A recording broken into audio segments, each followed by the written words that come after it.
Hi everyone, my name is Mary Boise. I am an MPA student at the University of New Hampshire, and today I'm going to be presenting my capstone project based around youth homelessness in the state of New Hampshire to all of you.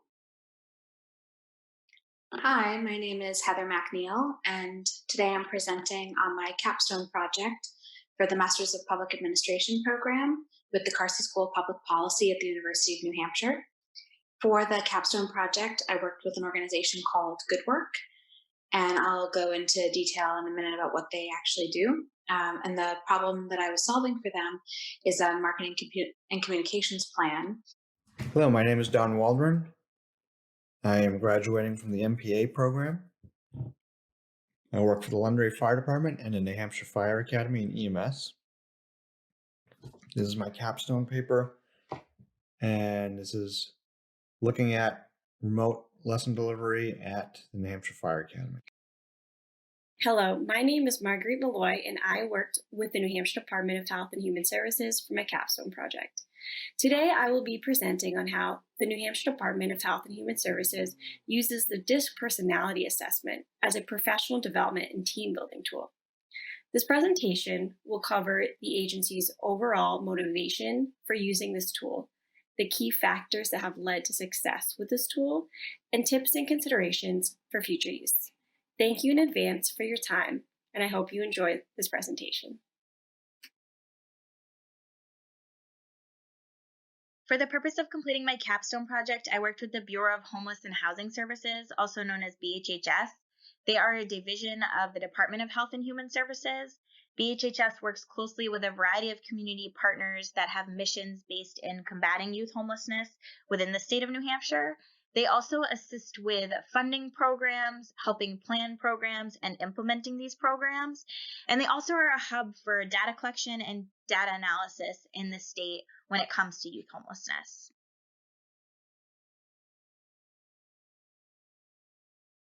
So the methodology for completing this project was basically to do a data analysis on the 3 data sets that were provided to me by BHHS. And an analysis was conducted on the point in time count data. Then a different analysis was conducted on McKinney-Vento data, and a third analysis was conducted on DCYF data. All of these data sets had to be analyzed separately from one another because of how different they are. And that was really the main overarching goal, was to show how different they were. And that's why I have all these little different graphs at the bottom to show that point in time count data indicates one thing, McKinney-Vento data shows something else, and DCYF data gives information on yet something else.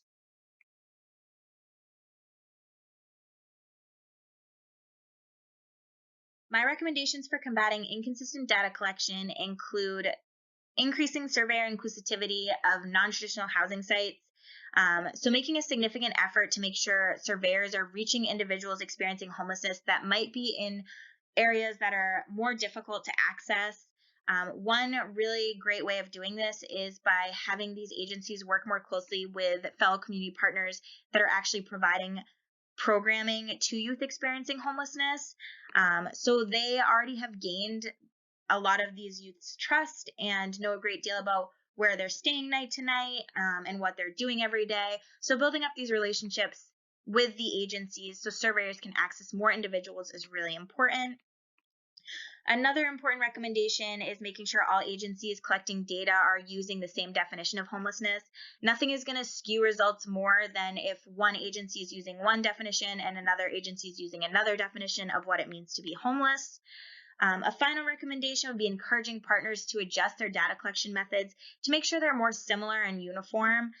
So adjusting the way that agencies collect raw data in terms of making sure they're using similar time spans or similar age ranges will really help when it comes to comparing and combining these individual raw data sets overall, and will really help with understanding youth homelessness overall in the state.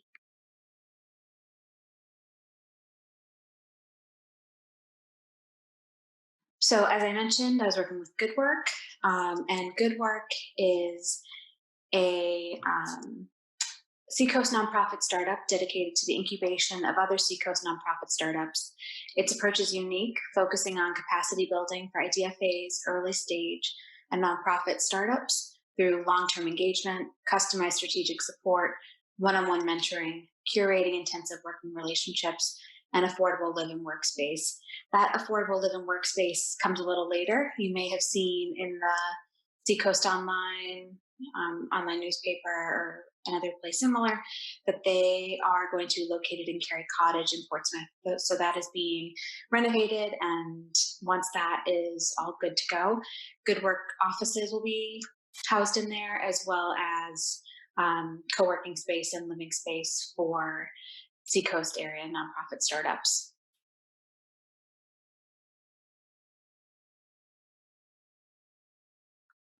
Next, the methodology. So to solve the problem of needing a marketing communications plan to reach prospective clients and donors, which are the two main audiences that were identified for Good Work, I needed to learn how to draft a marketing communications plan and determine the best tactics and channels to reach these audiences. So I went about it with three different things. So first, the literature research. I needed to know what are the experts saying about crafting marketing and communications plan for nonprofits. Next, I went about several interviews. So I spoke to the CEO and COO, again, that's Molly Hodgson and Maria Solari, to explain to me what their problem is and what their needs are. I also spoke to industry experts for best practices. That includes a UNH marketing professor, a UNH entrepreneurial studies professor, someone who actually owns a marketing firm. And I also spoke to the organization's current clients about their needs, their media use, and their communications preferences. I was lucky enough to interview all current members of their cohort. And lastly, I asked organization partners for their perspective. So an example of that is I spoke to a woman who is crafting the funding plan for Good Work, and she had really great perspective about some things to include for the donor piece. And with her conversations with board members, I was able to pull that in as well. And lastly, a survey. So I needed to ask nonprofits in the area about their needs, media use, and communications preferences, as some of those nonprofits will actually be prospective clients.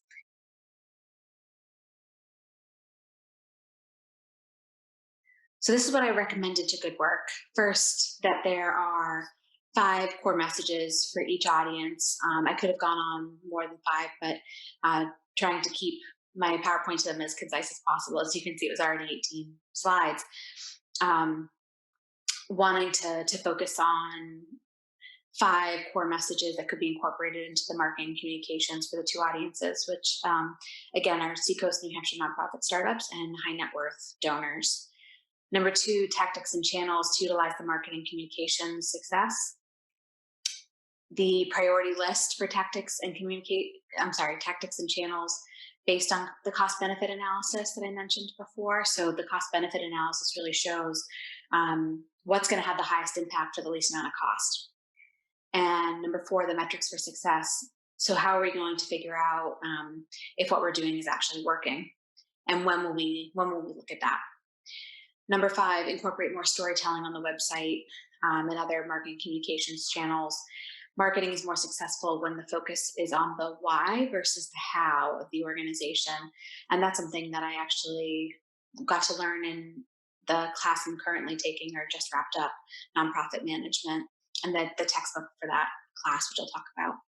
Number 6, plan consistent and frequent social media posts to remind followers of Good Work's good work, and really trying to recruit the network of Good Work to like and share to build up that brand awareness.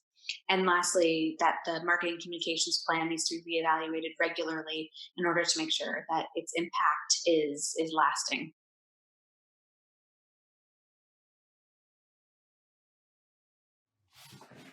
Just some background: the New Hampshire Fire Academy and EMS provides administration oversight for and training for the fire and EMS services in New Hampshire. It's overseen by the New Hampshire Board of Fire Commissioners, which is an appointed group that makes decisions on policy, the overarching policy for the academy. There are 40 full-time staff members and 327 part-time staff instructors at the academy. In 2019, they had 503 courses with over 1,600 certificates for training issued.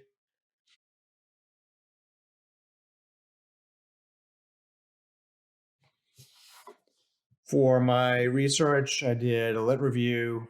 I did interviews with administration, instructional staff, and students. I'll come back to that in a moment. And then an analysis of test scores, comparing overall test scores from host site students to remote site students. Now, in March 2020, with the COVID-19 pandemic arising, the Fire Academy changed roles very quickly from being a training institution to being a support institution, and its role became supporting the state's response to the COVID-19 pandemic. And everybody was retasked at the Fire Academy. All the classrooms were shut down, or all the courses were shut down. And I lost my access to a lot of the information and people that I was intending to have access to. So the actual research I did was curtailed because of this. So recommendations going forward would be that, recognizing that this research paper was impacted by the COVID-19 pandemic, and that more research should be conducted specifically with students who are in the classes, both host sites and remote sites. The Fire Academy should continue the development of a remote delivery, especially in light of current events with COVID-19. As we've seen throughout schools and universities throughout the country, this has been the go-to, the fallback. Even if at the Academy is able to resume normal operations and normal class, numbers and student numbers, something like this happening again, having this infrastructure in place is a great fallback in which we can continue operations even in a modified remote manner. The Academy should conduct a technology assessment and work to improve the workflow. So when items and issues are identified, those solutions can be put into effect in a much more expedient fashion than they are now.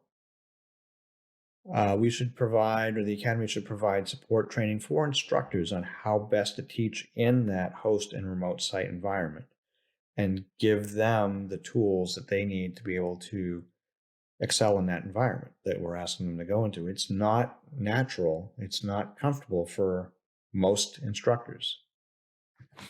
We should also look at the Academy in utilizing the course online web platform better to engage students between the two sites, maybe doing some interactive activities where students from one site are working with students from the other site, so that when they do get together during class time, that they have some idea. They may have some idea, oh, hey, I know that person, and then can start putting those names to the faces, and allow the remote site to feel that they're more a part of what's happening at the host site. And should also look at building in break time. This is one of the things that came up in lit review, was that, and as well as the interview with Assistant Director Phillips, was that there's no time for in this platform. There's no opportunities for students at the remote sites to pull aside the instructor during break and say, hey, could you just explain this to me? Or, hey, I had this question that came up. So those are valuable times. Those are valuable networking times.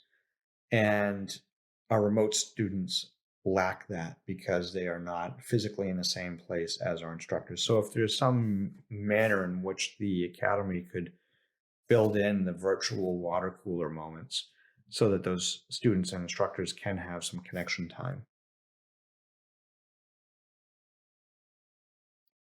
The New Hampshire Department of Health and Human Services is the largest agency in New Hampshire state government, responsible for the health, safety, and well-being of the citizens of New Hampshire. The HHS provides services for individuals, children, families, and seniors, and administers a variety of programs and services, including food stamps and EBT programs, drug and alcohol services, housing assistance, and disease control programs, just to name a few. Its offices are located throughout the state and are powered by the agency's approximately 3,000 employees.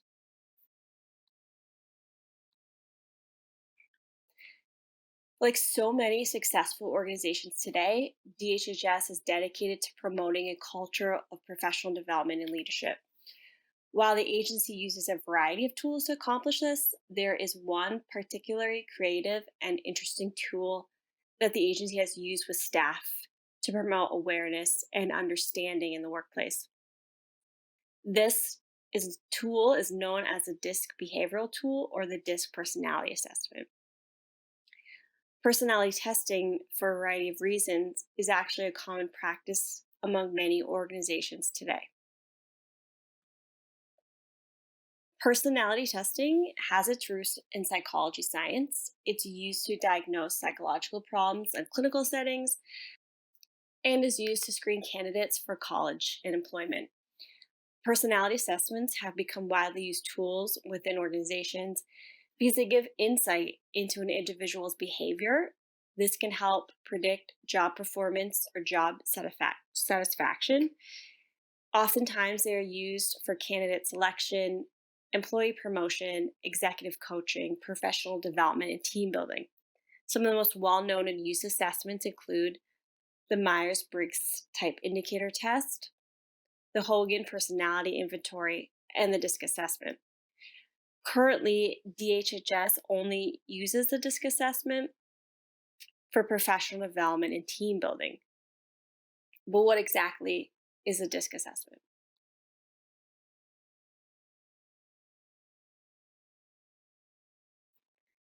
The methodology for this case study included interviews with 4 to 5 senior level managers or directors, feedback from the general staff members of these teams via an online survey, and focus groups if there was enough time and participation.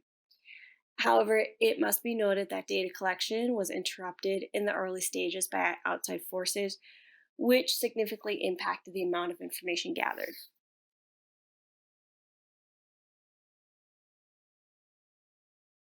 Since this tool is not being used by the Department of Health and Human Services for candidate hiring or job promotion, but is really a tool that is being used to support a work culture that values and appreciates different behaviors and personalities, it's really important that managers and staff enjoy the process. Thus, there are some things that DHHS leaders who have not used the DISC assessment can do to really ensure that this tool is successful with their teams. Managers should tie in the goal of taking the DISC assessment with the goals of each job description. For example, the goal of taking the DISC assessment may be presented to a fraud investigator as a way to enhance their knowledge of the behavior of the people who they need to interview on a daily basis. This will increase buy-in and interest in taking the assessment. Managers should offer the opportunity for one-on-one debrief sessions or small groups for all staff who want to go over the results of their assessments, so their staff can really feel like they have a safe space to talk about their results, since these personality assessments do bring to light both positive and negative behavior traits of each individual. Managers should come up with a fun and non-threatening way individuals can share the results with their team, and managers should really consider having other agency members from other teams present their positive experiences with the assessment in order to promote staff buy-in.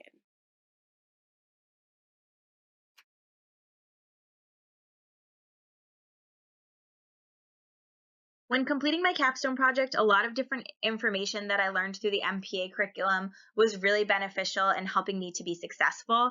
There were 4 main courses, though, that I found myself drawing from the most. These courses were Introduction to Statistics, Nonprofit Management, Public Management Techniques, and Leadership Theory and Practice. I used a lot of the tools I learned in Introduction to Statistics to be successful in completing my capstone. So organizing the data sets effectively in Excel, knowing the functions to quickly complete calculations on the data sets, creating figures and graphs from scratch. All of this was really important. And if I didn't know this, I would not have been able to successfully complete my project. Nonprofit management also was really useful for completing this project. I noticed a lot of the challenges we touched upon in this course were real world challenges being faced by the nonprofit organizations that BHHS regularly works with. So struggling with necessary funding, having a full staff to complete projects, and even implementing program in a way that is effective and sustainable were all topics that were covered in nonprofit management. And I had a really basic level of understanding for all of these challenges as a result of taking this course. And it allowed me to understand the challenges on a deeper level when they were presented to me in this project. Public management techniques was really useful when providing recommendations for addressing the issues of inconsistent data collection for my capstone project. One of my major takeaways from public management techniques was knowing the players that are doing the same work as you in the public and nonprofit sector. So working together to provide programming and not lapping over each other with providing the same programming, and also ensuring that you're using your funding as appropriately as possible were major takeaways from public management techniques. And that was really one of my main recommendations for this capstone project, was to have the community partners working more closely together so that they can combat a lot of the issues such as funding and programming implementation, as well as data collection. And lastly, leadership theory and practice. This course allowed me to really look at my strengths and weaknesses as a leader, and also examine different leadership styles, which were all used throughout this project, whether it was working with the BHHS, working with community partners, working in breakout groups at the summit, or even leading myself to effectively complete this project independently. This course provided me with an awesome tool belt of leadership techniques that I definitely implemented when completing my project.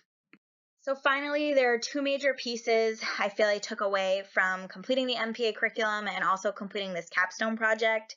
The first is a much deeper skill set that I can draw upon when working in the field than what I previously had before completing the MPA program. There's just a deeper level of understanding after completing the curriculum, and completing the capstone project really showed me just how valuable all of the skill sets I learned are for addressing real world problems in the field. The second is a knowledge of theoretical foundations and theories of public administration and addressing universal problems that often pop up in the field. So when I was completing each of the courses in the MPA program, I didn't actively notice the foundation of knowledge that I was building, but through completing this capstone project, I really noticed a variety of key takeaways that I took from a lot of different courses and were super beneficial for completing this capstone project. So how the MPA program helped me, it was hard to narrow this down to one slide. As I just mentioned, I'm wrapping up the nonprofit management course right now, and it was the perfect class to take at the same time as my capstone. The textbook that we had a chapter specifically for marketing for nonprofits, which I actually discovered before the class even started. I discovered that chapter for a project I did for public management techniques, which I took this past J term. But that chapter was so helpful, and going over that unit with Professor Knowles and the rest of the class was really great during this capstone. So I mentioned public management techniques. I really learned in there about building capacity and growth strategies, which helped for this project. In organization and management in public and nonprofit sectors with Paul Dan, we talked a lot about innovation in nonprofit organizations and focusing on a nonprofit startup and the clients that they're serving, which are other nonprofit startups. It's all about innovation. And lastly, policy and program evaluation. I learned about engaging stakeholders throughout the process, and data analysis, which both came in really handy during this capstone project. For my final reflection, I want to share that the capstone project has brought the MPA experience full circle for me. I've been able to draw on things I've learned about management in the nonprofit sector, starting with one of my first courses, which was policy and program evaluation, to my very last class, nonprofit management. So shout out to Carolyn Arcand and Terry Knowles. Marketing communications isn't something that is obviously an MPA skill, but this project really shows how all nonprofit managers need to know how to use both to their advantage. After all, if no one knows your nonprofit exists, no one will be using your programs or services or donating to your cause. While I found the MPA curriculum useful in my current role as a program manager in higher education, especially being in a donor-funded center, I look forward to bringing my newfound knowledge from the MPA program to program development in the nonprofit sector. Lastly, I'd like to thank everyone who provided support the past 2 years. The faculty and staff at the Carsey School of Public Policy, they really do their best to make sure that we're all succeeding. Molly Hodgson and Maria Solari of Good Work, who were fantastic to work with again and really helped me learn throughout the process. And finally, thank you to my family, my husband, Mike, and our daughter, and my parents and siblings who have been really supportive the past couple of years. So with that, I will stop sharing my screen, and thank you for watching my presentation. Please reach out to me if you have any questions. I love talking about this project. So thank you. Bye. And finally, with my final reflections, hey, I'm just glad to be here. I'm glad to be able to be finishing my planned academic career. It's taken me a while, but here I am. I'm glad that I've gone through this journey to allow me to see the world around me in a more perhaps enlightened manner, and can look at the world more objectively and more critically, especially in times like this when there's a lot of fear and uncertainty in the world. Having gone through this experience has given me the confidence and the knowledge to be able to take a step back and try to look at things objectively.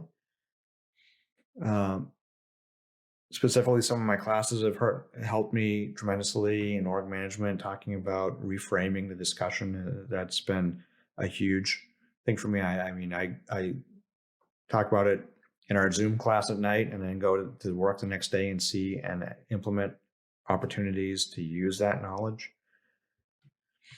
And learning how my place as a public administrator, where my place as an administrator falls into the overall scheme of things with government and our society, was very helpful and that came out of foundations and also policy, politics, and government. And my intro to stats class, I think, was tremendous as well. I remember being in a plane coming back from California and working on a take-home assignment on stats and just pausing and thinking to myself, geez, if someone was sitting next to me, I must look really smart to them, even though I had no idea what I was doing. But I'm like, I can't believe I'm doing this stuff myself now. I mean, it's stuff that was always foreign to me growing, in the past. And it's like, and now I'm doing this stuff. So that was a really nice feeling of growth that I had going through this. So that is it. I know I ran a little bit long, so I apologize for that, but I just wanted to say thank you and glad that I'm here. I'd like to take this time to thank the Department of Health and Human Services for their support in this study. I would also like to thank Ginger Hobbs-Lever, who served as the main contact for DHHS and who was my advisor on this project. And finally, while many of my classes contributed to the overall knowledge needed for this study, this project could not have come to fruition without the knowledge I gained from certain classes within the MPA program. Organization management and conflict resolution spurred my initial interest in the subject of organizational behavior and the use of personality assessments in the workplace. Other classes, such as grant writing and foundations and theories of public administration, taught me how to write informative and concise papers. Other classes, such as budgeting, statistics, and negotiations, while not used for this study, were really helpful and used in my professional career in the nonprofit sector over the past 2 years. Overall, this project is a culmination of many of the topics covered within the NPA program and is a starting point into my professional interest in organizational development and change management. Thank you for your time and attention, and I hope you enjoyed this presentation.